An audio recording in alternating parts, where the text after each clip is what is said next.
The duo of Richard Rodgers and Lorenz Hart were the genius songwriters behind several hit Broadway musicals, with many of their numbers going on to become standards in the Great American Songbook.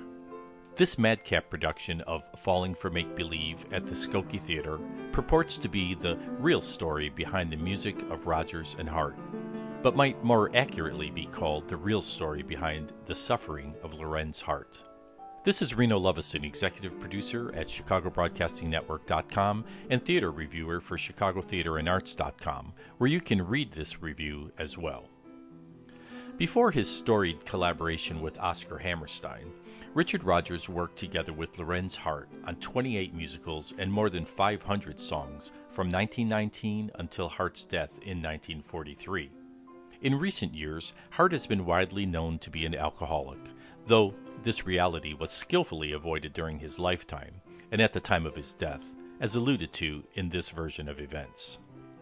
His homosexuality was also a taboo topic in the mid-century Don't Ask, Don't Tell era, but it's front and center here in this updated retelling of his life by Mark Saltzman.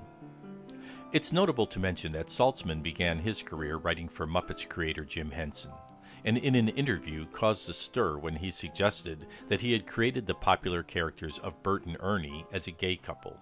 He's also written a number of successful movies, and he demonstrates in this well-written production that he knows how to tell a story and handle dialogue. The story pivots around the character of a gay farm boy from Pennsylvania, Fletcher Mecklin, played by Nate Hall, and his on-again, off-again relationship with Lorenz Hart, known as Larry to his friends, played by Sean Michael Barrett. Fletcher Mecklin is a fictional character representing the more private and indeed hidden side of Hart's life.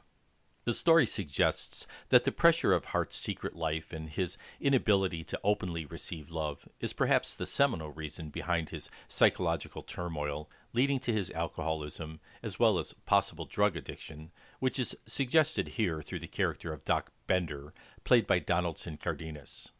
Bender is a sometimes talent agent and former dentist who tells us that he keeps his medical license up to date in order to keep his prescription pad valid.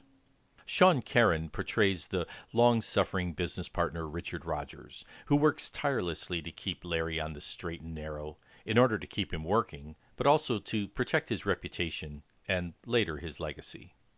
Mandy Carrao as Vivian Siegel is basically the duo's on-call chanteuse. Cheryl Shusitz rounds out the cast playing three minor roles, but is given the honor of singing Falling in Love with Love, which features the title lyric, Falling for Make-Believe. Overall, the performances were a bit uneven, with each performer hitting some high points, but at other times missing the mark. Most of the singers have the ability to produce some nice musical sounds, but in most cases fell short of really selling the songs.